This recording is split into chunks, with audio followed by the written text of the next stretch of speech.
Ce monde tourne sur lui-même et ses habitants en font autant. Éternels insatisfaits, ils ont les mains pleines mais le cœur à bout de souffle. Avares invétérés, ils courent vers un but inconnu. Mais qu'est-ce que cela signifie? On m'a dit un jour qu'on a tous à l'intérieur un vide. Ignorant et désespéré, on le remplit de choses stupides. Amis, marque et style, superstition en passant par le sexe, la drogue et les mensonges. Pour plaire, un nouveau iPod et la liste est longue. Mais ce vide persiste car il est fait sur mesure pour Dieu seul, et lui seul peut le combler. À l'instant où Dieu a créé le temps et l'univers, qu'il nous a sculpté de ses mains, de poussière à la chair, et comme un père son plan fut que l'homme et lui soient un et sans barrière, parfait équilibre, créateur et création réunis, tout ça est magnifique, non? Mais aujourd'hui, qu'en est-il? Qu'est-ce qui a coupé le fil? Le péché. Le péché a transformé ce vide en gouffre, nous a détournés de notre destinée, nos cœurs arides et déçus de cette vie. Le péché nous a séparés de lui. Alors, depuis, l'homme vit à tout prix et s'épuise à remplir ce vide avec des philosophies, la morale et l'éthique, la religion et ses guides, richesse qui ne suffit, mais raciste et fratricide demeure.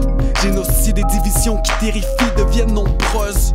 Dans nos cœurs ce vide, en quête de Dieu grandit, s'exaspère, cherche dans le noir, et la race humaine, dans son désespoir, vers sa perte éternelle se dirige.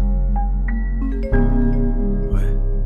Mais un jour, dans la ville de David, vous est donné un sauveur, le Christ, le Seigneur. Vous trouverez l'enfant emmailloté de l'ange et reposant dans une mangeoire annonce à l'ange. Oh, mais ce n'est pas un enfant semblable aux autres, enfant devenu homme. Il est celui qui dérange et apporte une parole non conforme à la norme de l'époque. Prédicateur en marge, il transporte les foules avec enseignements radicaux et fous, dirait-on, comme aime tes ennemis, bénis celui qui te maudit et offre ta joue à celui qui te méprise. Mais il n'était pas un enseignant faible et ordinaire, non. Au contraire, il est le Christ.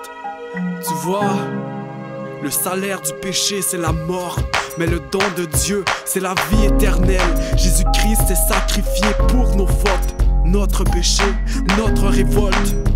Tu comprends? Le prix pour nous libérer d'une vie esclave du péché était énorme, et lui seul, parfait, sans péché, a pu régler la note pour notre péché, notre révolte.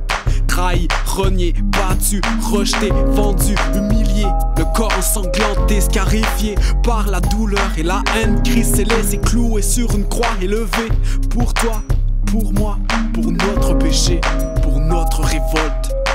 Fils de Dieu, irréprochable et sans faute, mort, sacrifié, mis en tombe, enterré.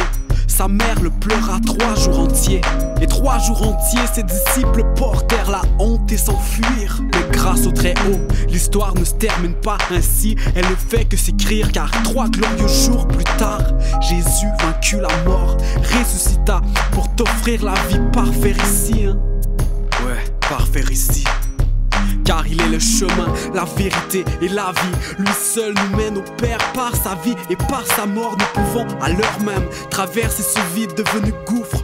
Dieu nous appelle mais le choix de répondre est le nôtre. Ouais, mais tu dois faire le pas pour marcher avec lui. Ouvre-lui ton cœur, donne-lui ta vie, n'aie pas peur. En lui seul l'amour abonde, car Dieu a tant aimé le monde qu'il a donné son Fils unique. À toi de croire que Jésus-Christ a payé ce prix. Si tu dis oui, alors plus de vide, plus de gouffre, libre.